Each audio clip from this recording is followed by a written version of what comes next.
এগুলো তোমার দেখা নিষেধ। দেখি। আমার বুক চেরা ধন, আজ থেকে ঠিক 27 বছর আগের কথা। কোল আলো করে এসেছিলি, আজ তুই কত বড় হয়ে গেছিস। প্রতি বছর তোর জন্মদিন এলে বুকটা কেমন যেন খালি খালি লাগে। যার খাবার দাবার রান্না করে পথের দিকে চেয়ে বসে থাকি, কিন্তু তুই আসিস না। নিঃশ্বাস ফুরোনোর আগে একবার আসিস বাবা।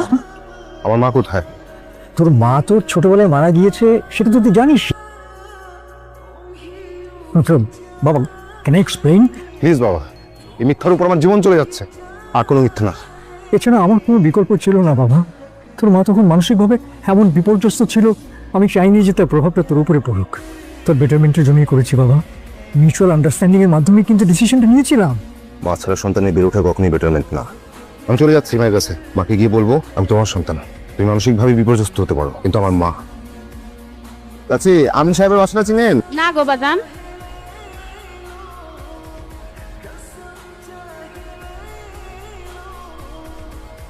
ভাই, আশপাশে কোনো গ্যারেজ হবে? কিনা করতে পারি না, কিন্তু আমার কাছে তারই আছে। খাইবেন? দেন। তোতে কাজে লাগবে।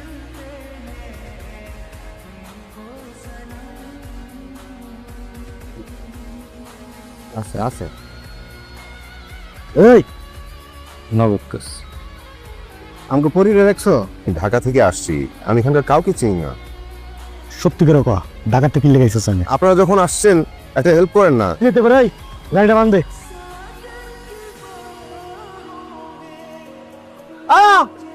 এই এই কি আপনি? পড়ি ওনারা যে পরীকে খুঁজছে, আপনি সেই পরী? আগে? হ্যাঁ। ও মাই গড! হ্যাঁ, লুকিয়ে থাকেন। ঠিক করে আমরা গেলাম, পাল্লা পালাইতে হইব।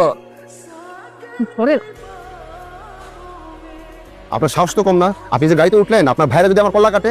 কিচ্ছু হবে না, আমাকে ঢাকা দিয়ে আসেন। মামার বাড়ির আবদার। ফেসবুকে ছবিটা পোস্ট করলাম, মি উইথ মাই প্রেমিক। আপনি তো সাংঘাতিক মেয়ে। ভাইজান, গাড়ি ঠিক হয়ে গেছে। যাও যাও, আসতেছি।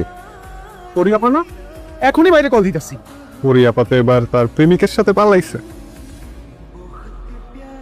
গাদার বাচ্চাকে ফোন দে। আব্বাজান, আসসালামু আলাইকুম। তোকে আমি রাস্তায় ঘুরতে পারাইছি। তো পরি রে খুঁজতেছি আব্বা। আরে গাদার বাচ্চা, ফেসবুক দেখ। কিরকম একটা সিচুয়েশন, আপনি ফেসবুক দেখতেছেন? পরির ছবি পাঠাইছি, দেখ। জি।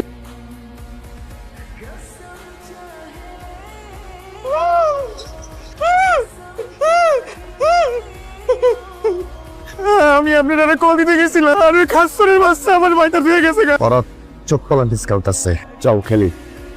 আপনি বিয়ে করেছেন? বুইরা এখনো বিয়ে করেন নাই? আপনার বাসা কোথায়? নামেন। নাম্বার মানে কোথায় নামবো? কি সমস্যা আপনার? আমি করলামটা কি? সেই কখন থেকে বক বক বক করছেন, আমার মাথা ধরে যাচ্ছে। আপনি যদি আমাকে ঢাকা না নিয়ে যান, তাহলে কিন্তু আপনার আরো বড় বিপদ আসবে, বলে দিলাম। আমি এখানে একটা কাজে আসছি। আপনি পছতাবেন। আপাতত আমার এই শাড়ি চেঞ্জ করার ব্যবস্থা করেন।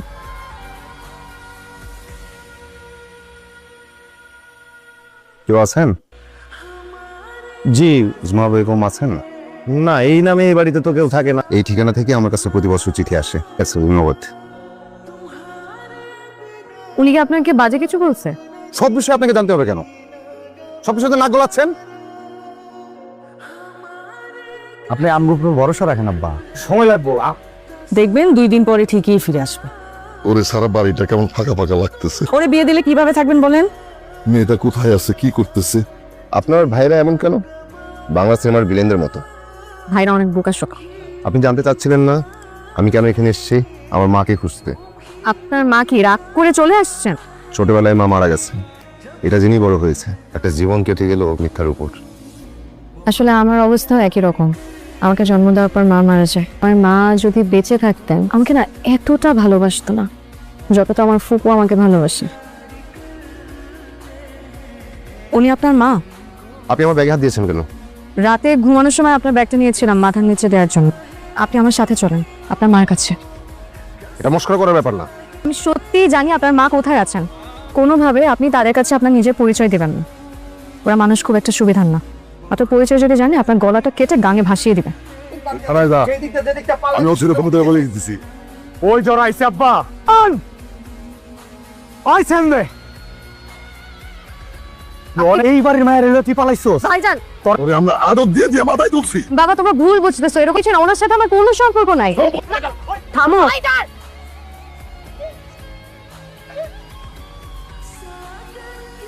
আমি ওনার সাথে পালাই নাই ফুপু, পালানোর সময় ওনার গাড়িতে লুকাইছি শুধু। আমি এভাবে বিয়ে করতে চাই না বাবা। আমি তোমার ফুপুকে দেখছি, সারাটা জীবন কষ্টে কাটাইছে ভুল মানুষের জন্য, তার পুরো জীবন নষ্ট হয়ে গেছে। আর বারবার পালানো কি দরকার? আমারে বলতে পারতি না? তোমাদেরকে বললে তোমরা কিছু বুঝো। আচ্ছা হয়েছে, ভিতরে চলে। ওনার সাথে পরিচিত হবে না? কি নাম তোমার? রুদ্র। এই তোরা মেহমান রে আপ্যায়নের ব্যবস্থা কর। আমি ফুপির সব অতীত জানি। আপনার বাবার উপরে এবারে সবাই ক্ষিপ। আমার ফুপি তাকে জীবনেও মাফ করবে না। প্লিজ এখন একটু চুপচাপ থাকেন, আমি সব ঠিক করে দেব। পানি দাও, পানি দাও, পানি দাও। বাবা তোমার তো খেতে কষ্ট হচ্ছে, কষ্ট করে খাবার কোনো দরকার নেই। এটা খাও, পেট ঠান্ডা হবে, একদম হালকা চিনি।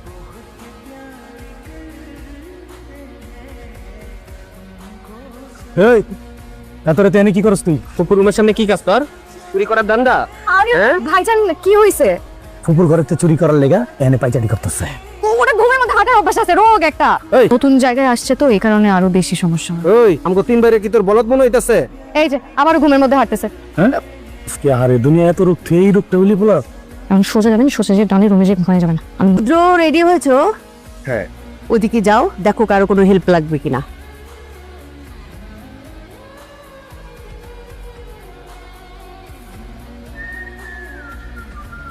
আচ্ছা তুমি যেন কি কাজ নিয়ে আসছিলা? খামারের কাজ শিখতে আসছেন আব্বা।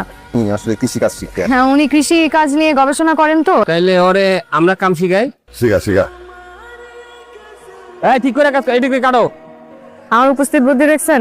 এমন বুদ্ধি থাকা থেকে না থাকা ভালো। ভাইজান ওনার এই কাজ হালকা লাগতেছে, ভারী কাজ করতে চায়। পুরা খেয়াল শেষ করো, এরপরে বাড়ি কাজ দিতেছি। এই তো এই সাইডে আছে, উঠান।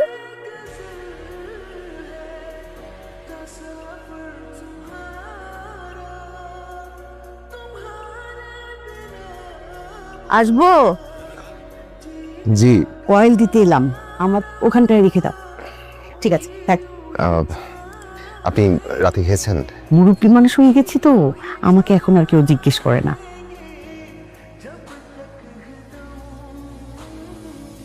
আমি ঠিক আর পারছি না, মনে হচ্ছে একই মিথ্যার পুনরাবৃত্তি ঘটাচ্ছি। আর পরিচয় লুকিয়ে থাকতে ভালো লাগছে না। সবাই তো ভালো বলি।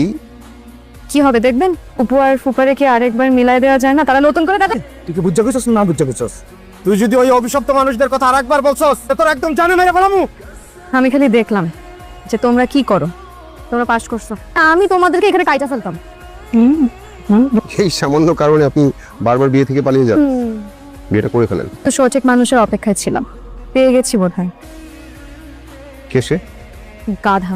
শহরের জীবনটা কেমন দেয়? এখানে যে এত চমৎকার। কিন্তু হ্যাঁ, তুই যে পোলারে নিয়ে পুরা গ্রাম ঘুরে ঘুরতেছস, এলাকার মানুষ কি চিন্তা করতেছে? উনি হলো আমাদের মেহমান, মেহমানকে আপ্যায়ন করা আমাদের কর্তব্য। আমি একা ছোট বোন, সব দায়িত্ব একা পালন করতেছি। কি একবার লজ্জাও লাগে না? মেহমানের একটু খেদমত করতে হয় না? ছাদে তো মাল নাই, একটু মাথাটা খাড়া। বসো বসো। একটা কথা বলবো? বলো বলো। আপনাকে আমার খুব আপন লাগে, আর এই বাড়িটা মামার বাড়ি মনে হয়। আমি আপনাকে মামা ডাকি। ডাকো ডাকো। বুইরা কাটাস, তুই যে দুষ্টামি করস। থাক না, একটু লাগালাগি করুক, তাদের পরিবারের বন্ধনটা শক্ত হয়। আপনার পরিবার কোথায় থাকে? আপনার পরিবারের কথা মনে পড়ে না? আপনার তাদের কাছে যেতে ইচ্ছে করে না? বুবুর পরিবার মারা গেছে, তার সম্পর্কে জানে তুমি কি করবা? তোরা তো ঘাটাঘাটি করতে কি করছো? ওর সঙ্গে তোমরা খারাপ ব্যবহার করছো কেন? ওই প্রশ্ন করার সাহস কই থেকে পাইলো? ও কোশ্চেন করেছে আমাকে, আমি উত্তর দিব। মেহমানদের মেহমানের মতো থাকতে দাও।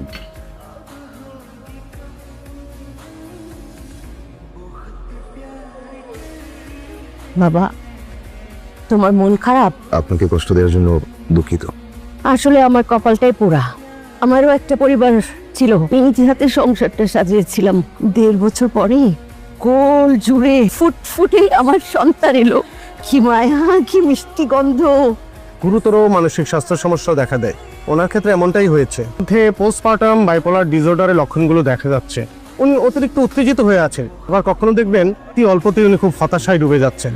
এটা তুই কি চাস আমার নাতিটা বড় ইয়া বোমা মতো হয়ে যাক? এইগুলি কখন কি করে ফেলায় কেউ কিছু কইতে পারে না। ডক্টর সাহেব তো বললেন চিকিৎসা পেলেও ঠিক হয়ে যাবে। হ্যাঁ, কিছুদিন বোমার কাছ থেকে নাতিটারে দূরে সরায় রাখতে হবে।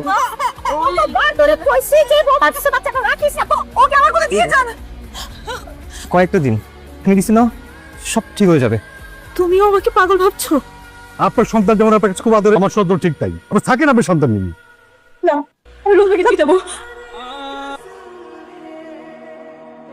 সন্তানের কাছে যেতে পারছি না। আরে মাথার অসুখটা তো সেরে গেল, ও একটা অসুখ রয়ে গেল। সন্তানের জন্য হাহাকার। রুদ্র দেখতে কার মতো হয়েছে? রুদ্র কি কখনো আমার কথা ভাবে?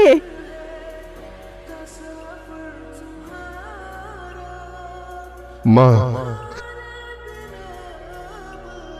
আমি তোমার রুদ্র।